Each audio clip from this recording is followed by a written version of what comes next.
Nossa aula de hoje, inferências sobre vetores de médias.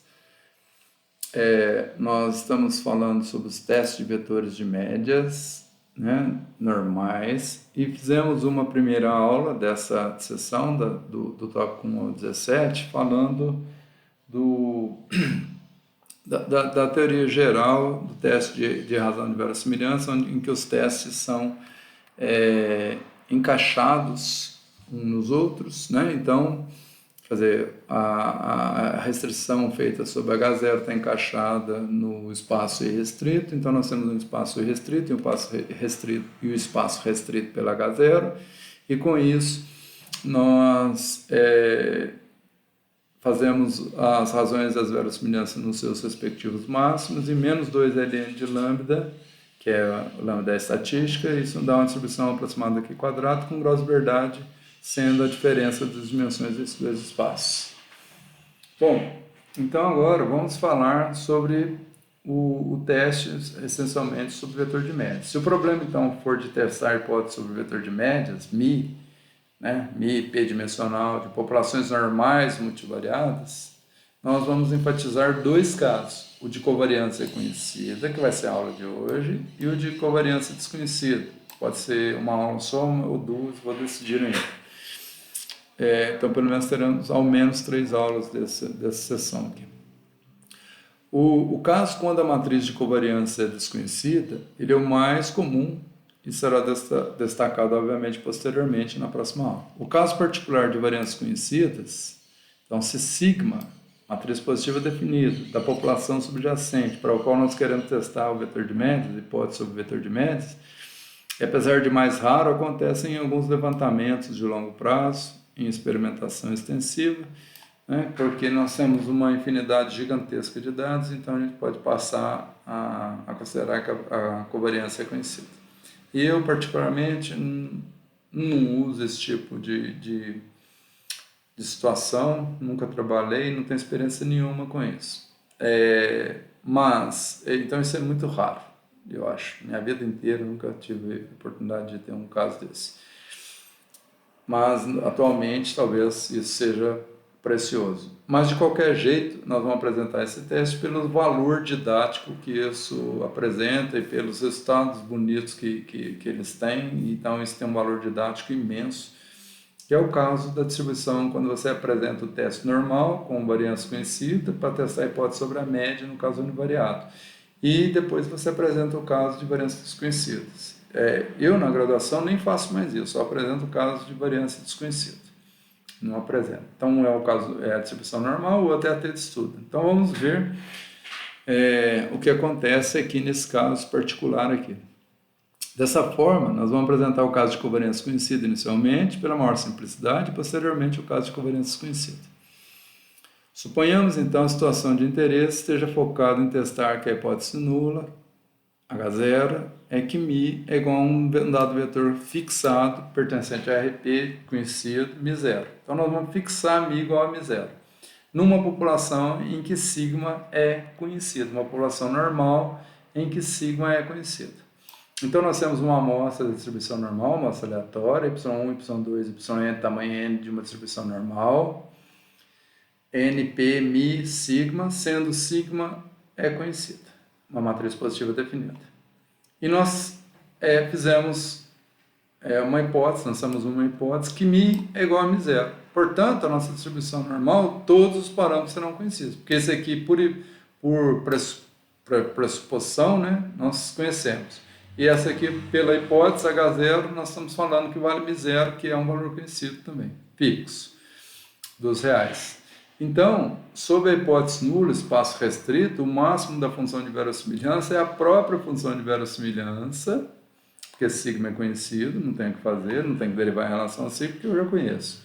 E é o próprio valor da função de verossimilhança quando μ for exatamente μ0. Então, esse é o valor da minha função de verossimilhança, porque eu restringi tudo. Então, é aquela verossimilhança, igualzinho nós fizemos lá, que pode ser n-1s, ou nsn, como queira, né? Então, que nós já vimos atrás. Menos traço disso, tal. E aqui, o μ, né? Aqui estava y barra menos μ transposto. naquela verossimilhança da sessão anterior que eu estou falando, né? Quando nós apresentamos estimadores de máxima verossimilhança. Nós chegamos nessa verossimilhança, derivamos em relação a sigma, aqui era mi. Agora nós sabemos que mi vale mi0 sob a hipótese H0. Nós estamos afirmando que mi é igual a mi0, quanto a alternativa de que H1, né? Que mi é diferente de mi0. Portanto, não há o que fazer. Então, no nosso espaço paramento restrito, nosso valor da função de verossimilhança está fixo, né? Dado a amostra aleatória. Então, ela é uma função de mi0 e de sigma que são fixos. Então, é um valor constante do ponto de vista de mi0 e sigma, dado y0. Então, mas é uma variável aleatória do ponto de vista estatístico, porque ela depende do y0 e, portanto, depende do Sn, que é aleatório, e do y barra, que é aleatório. Em vez de a gente usar Szinho, N e y barrazinho, né, que são as realizações, os valores dessas respectivas variáveis aleatórias, nós usamos as próprias variáveis aleatórias, per se. Então, essa função, do ponto de vista estatístico, é uma variável aleatória, e do ponto de vista da função de verossimilhança, que nós estamos olhando para a função de mi e de sigma, como mi0 está fixado sob a hipótese sigma é conhecido, então isso aqui também é uma constante, desse ponto de vista, como função dessas variáveis, do ponto de vista matemático. Portanto, nós temos o nosso L de ômega 0, não estimamos nenhum parâmetro. Então, aquele R lá do espaço restrito, aliás, o nosso S, né, que eu chamei de espaço restrito, é igual a zero, não estimamos nenhum parâmetro. Então, nós temos 0 parâmetros sendo estimado. 0 restrição. Tudo está restrito, né? 0 parâmetros livres a serem estimados. Então, a dimensão é 0 do nosso espaço paramétrico. Já para o espaço paramétrico e restrito, nenhuma restrição é imposta em mi, e a função de suporte ela é dada, como nós vimos, que é o logaritmo da verossimilhança, é isso aqui. Então, mi é geral. Mas aqui nesse caso, qual a diferença do caso anterior? É que sigma ela é conhecida. Então, a única... Aqui eu voltei para n-1 essa, tá vendo? Lá era n-sn. Então, eu posso... Aqui, ó, você sabe que n-1s vale vezes isso, vale também n vezes sn, que era o que estava aqui anteriormente. Ó. Então, isso aqui é igual, tá? Agora aqui, ó, é mi, não tem restrição nenhuma. Então, como sigma é conhecido, o máximo dessa função é obtido como? Eu tenho que derivar em relação a mi. Ora, o traço aqui, o traço de AB igual a traço BA, faz uma forma quadrática. Se eu derivar, a derivada vai ficar sigma menos... Aliás, vai ficar... Isso mesmo, sigma menos 1 y barra menos mi vezes n sobre 2 e... a hora que eu derivar em relação a mi vai dar positivo, então vai ficar mais... Então, sigma menos 1, n, sigma menos 1, e vai ficar o duas vezes, vai cancelar com 2 aqui, né? Porque duas vezes tem uma forma quadrática. Então, vai ficar sigma menos 1, vai ficar isso aqui, n, sigma menos 1, y barra. Isso é igual a zero somente quando mi for igual a y barra. Isso vai igualar a zero. Então, o meu mi chapéu vai ser igual a y barra, que é a mesma solução lá que nós já havíamos obtido lá. É a mesma derivada lá atrás, deriva aqui eu estava na forma de somatório, aqui está numa forma já que o somatório desapareceu, mas é a mesma expressão, né? Eu derivei num caso anterior. Então, mi igual a y barra, é a mesma lógica de derivação. Só vai derivar aqui, o resto da derivada é zero, porque não tem mi. Isso aqui eu volto para a forma quadrática, então eu tenho quadrado dos mi, estou derivando em relação a mi, fica 2 vezes mi, y barra menos mi, vezes sigma menos 1, vezes n, o 2 cancela com o quadrado, o traço sai, né, obviamente, porque o traço do escalar é o próprio escalar, que está na forma quadrática, né? Passei isso aqui para cá. Por causa do traço AB igual ao traço BA, isso é A, isso é B. Então, e depois eu derivo em relação a mi, dá menos identidade, que multiplica aqui com menos dá mais, identidade vezes qualquer coisa é a própria, e só zero igual a zero, então isso é igual a mi, y barra. Facinho. Eu não pus aqui, mas é fácil de ver.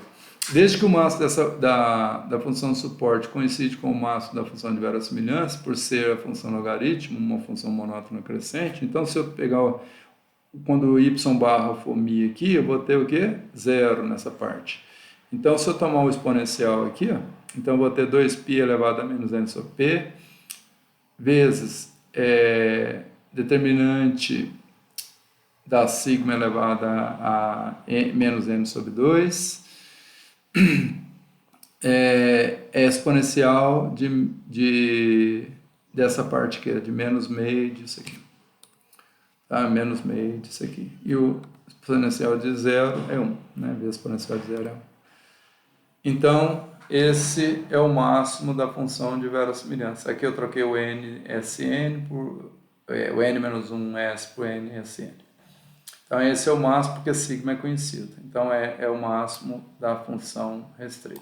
Quando eu pegar esse máximo aqui e dividir pelo valor da função de verossimilhança, esse máximo aqui, melhor dizendo, né? Esse aqui, dividido por esse, L de ômega 0 sobre L de ômega, o que acontece? Isso aqui cancela, isso aqui cancela, isso aqui cancela, isso aqui cancela. Esse termo é igual nos dois, então eu vou conservar a base, somar os expoentes, e esse termo aqui está só nesse aqui. Então, o que acontece? Esse termo aquele primeiro termo vai cancelar com o segundo, então, porque estão com sinais trocados, conserva a base, tem divisão, né? E subtrai os expoentes. Então, vai sobrar só exponencial dessa parte aqui, menos meio disso aqui. Aí, se eu fizer traço de AB igual a traço de BA, aí fica o traço de um escalar, traço escalar é o próprio, então eu tiro o traço, fica isso. Então, essa forma quadrática aqui, a distância de Mahalanobis de y barra para o valor hipotético. Transpôs sigma menos 1, y barra menos mi0, multiplicado por n sobre 2, a menos de uma constante é a distância de Mahalanobis, dividido por 2, do y barra menos mi0. Lembrando que a matriz de covariância do y barra é sigma sobre n, por isso o n está inverso aqui e passa multiplicando aqui. Então, essa distância de Mahalanobis aqui sobre 2, negativo, no exponencial. Essa é essa razão de verossimilhança. Se eu tomar o logaritmo aqui e multiplicar por menos 2 ln disso, dá o lambdazinho, que é a estatística do teste. Então, dá isso aqui. Sobre H0, quantos parâmetros nós estimamos? Nenhum. E sobre H1, nós estimamos M médias, os M parâmetros que estão no vetor de médias. Então, R igual a P. A diferença de R menos S dá P. Então, menos 2 ln de lambdazão é uma Q quadrado com P graus de liberdade. Então, esse lambdazinho que é a estatística dá isso aqui. Então, nós rejeitamos H0 se essa quantidade aqui for maior ou igual que o quantio superior da Q quadrado alfa com P graus de liberdade. Então, essa é a nossa região de rejeição. Então, se nossa média amostral se aproximar da média hipotética, aquela que nós afirmamos, nosso valor de lambda vai dar muito próximo de zero e dificilmente vai superar esse quantio aqui daqui quadrado, esse quantio superior alfa, da distribuição quadrada com P graus de liberdade. Ou seja, nós teremos uma evidência de que, porque a média amostral sempre vai aproximar do verdadeiro valor. E se está próximo do zero, quer dizer que o zero deve ser realmente. Não temos evidência que ele não seria o verdadeiro valor. E não teremos evidência a favor da nossa hipótese H0, de não rejeitá-la pelo menos. Então, de não falseá-la. E se o y barra afastar de mi0, essa distância vai ser grande. Então, esse valor tende a superar o quantio da distribuição de Q quadrado. Então, quando que o y barra afasta de mi0? Porque nós estamos fazendo uma afirmativa incorreta. Então, y barra aproxima do verdadeiro valor e nós estamos afirmando que o verdadeiro valor é um valor errado. Então, essa distância vai ficar grande. É igual eu falo assim, vocês são avatares, têm 3 metros de altura. São navios, né, do povo lá de Pandora. Então, não adianta eu falar, no caso univariado, obviamente, a média de uma amostra de vocês vai dar 1,70, 1,70 alguma coisa, 60 e poucos. e vai afastar dos 3 metros que eu estou afirmando que está incorreto, porque a verdadeira média deve ser algo em torno de uns 60, uns 70. Então, a minha hipótese vai ser falseada. Falar que vocês são navios ou avatares é totalmente incorreto. Essa distância fica gigantesca e vai esperar um valor tabelado lá, no caso anormal. Então, esse caso particular, essa estatística lambda, essa quantidade aqui, como sigma é conhecida, e sob H0, μ0 é o próprio μ, a gente provou que isso aqui, né, tem uma distribuição Q quadrada exata, que é o nosso teorema 3.8, de formas quadráticas normais, lá do outro capítulo. Né? Então, essa expressão aqui não é aproximada, como sugere isso aqui. Então, nesse caso, não precisa fazer nenhuma transformação monótona para mostrar isso, porque isso aqui já caiu numa estatística conhecidíssima. Então, se a variância é conhecida, isso aqui é uma Q quadrada exata, e o teste da razão de verossimilhança possui, de uma forma geral, em outras situações, apenas assintoticamente distribuição de Q quadrado, e nesse caso não é, porque a gente sabe que essa distribuição aqui é exata. Então, é um dos poucos casos que isso acontece. Se fosse univariado, o que aconteceria? Nós teríamos σ2 aqui, ó. Então, σ2 elevado a menos 1 é 1 sobre σ2. Y barra menos o valor hipotético, nós teríamos y barra ao quadrado. Menos y barra menos μ0, y barra menos μ0, transposto de escalar daria o próprio. Então, daria a diferença de y barra menos μ0 ao quadrado, σ2 no denominador e n aqui no numerador. O n pode passar para baixo no numerador do σ2, então fica y barra menos μ0 ao quadrado sobre σ2 sobre n. Ora, isso é o quadrado de uma estatística Q quadrado. É o quadrado de uma estatística normal padrão. Né? Porque a normal padrão é y barra menos μ0 dividido por sigma raiz de n. E aqui, elevando isso ao quadrado, nós temos y barra menos μ0 ao quadrado sobre σ2 sobre n. Então, o quadrado de uma normal padrão, né? Y barra menos μ sobre sigma raiz de n é a normal padrão. A gente sabe, se a variância é conhecida, é a normal padrão. Portanto, a gente rejeitaria a hipótese se, como o normal padrão ao quadrado é uma Q quadrado, então, veja, esse caso aqui daria um caso particular com um grau de liberdade, P1, que tem uma variável só. Então, é o quadrado de uma normal. Se a gente extrair essa raiz quadrada dessa estatística para usar y barra menos μ sobre sigma raiz de n, nós teríamos a estatística z. Então, isso aqui seria rejeitado se o valor módulo desse superasse o quantio superior z alfa sobre 2, que equivale ao valor quadrado da estatística z superar o Q quadrado alfa, quantio superior alfa, da distribuição de quadrados com um grau de liberdade. Então, isso aqui é a generalização do caso univariado. Né? Então, eu não escrevi a expressão aqui para facilitar para vocês verem, mas vocês podem exercitar isso que eu estou falando aqui em palavras, num papel, para vocês enxergarem isso. Então, de forma geral, né, para os outros testes de hipótese, a distribuição disso aqui é uma Q quadrado assintótica apenas. Tá? Então, isso aqui não seria um teste de tamanho exato, teria um tamanho que a gente não precisaria precisar, mas estaria próximo do alfa nominal fixado, mas não necessariamente o alfa nominal. Ou seja, a confiança que nós teríamos seria aproximadamente 1 menos alfa, e as probabilidades de cometermos o erro tipo 1, que é o alfa, não seria exatamente alfa, mas seria uma quantidade próxima de alfa. E à medida que nós aumentamos o tamanho da amostra, isso se aproximaria melhor. Não é o caso, aqui é exato, porque sigma é conhecido e essa distribuição caiu numa distribuição conhecida, que a gente já sabe que, sob normalidade, sob H0, tem distribuição Q quadrada. Teorema 3.8. E nós estamos assumindo que a nossa amostra é de uma população normal.